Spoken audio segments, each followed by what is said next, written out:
Di sebalik kegairahan menyambut Syawal dengan memenuhi undangan rumah terbuka, ia bukan alasan untuk melanggar gaya pemakanan sihat. Pegawai Dietetik Pusat Perubatan Universiti Malaya PPUM Khairul Azwandin berkata, pengambilan makanan secara berlebihan boleh mendatangkan risiko yang lebih besar khususnya kepada penghidap penyakit kronik. Tambah Khairul Azwan, walaupun penyakit kronik yang berpunca daripada pengambilan makanan tidak terjadi dalam tempoh yang singkat, namun amalan pemakanan sihat perlu dijadikan rutin harian. Bagi penghidap penyakit kronik pula seperti kencing manis dan darah tinggi, pengambilan makanan bergula dan tinggi kolesterol perlu diambil dalam kuantiti yang berpada. Jika kita mengambil makanan secara berlebihan ataupun kita makan melebihi daripada limit ataupun had yang sepatutnya kita makan, kita boleh mendapat masalah hyperglycemia di mana gula berlebihan dalam darah, kita punya aras kolesterol boleh naik dalam masa sebulan, okey, dan juga kita punya darah tinggi boleh naik sehingga menyebabkan kita pening-pening, okey, sehingga boleh menyebabkan muntah.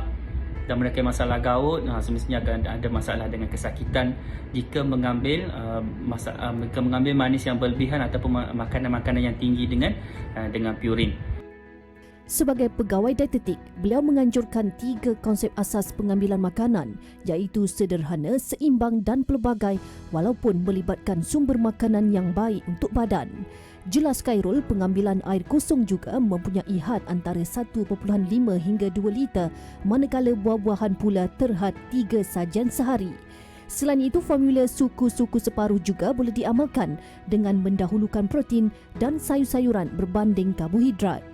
Makan karbohidrat dalam jumlah yang terlalu banyak tadi. Selepas makan nasi tadi ataupun makan suku-suku separuh tadi, minum dengan air kosong, dan selepas tu jika ada kuih-kuih ataupun biskut-biskut yang sediakan lepas itu, kita kurangkanlah pengambilannya kerana kita sudah ambil kalori yang cukup daripada sumber makanan utama tadi. Boleh makan lagi yang biskut ataupun kuih-kuih lagi, tapi janganlah berlebihan sebab kita nak jaga kalori kita. Selain gaya pemakanan sihat, Khairul Azwan juga turut menekankan aktiviti senaman khususnya bagi individu yang mempunyai berat badan berlebihan.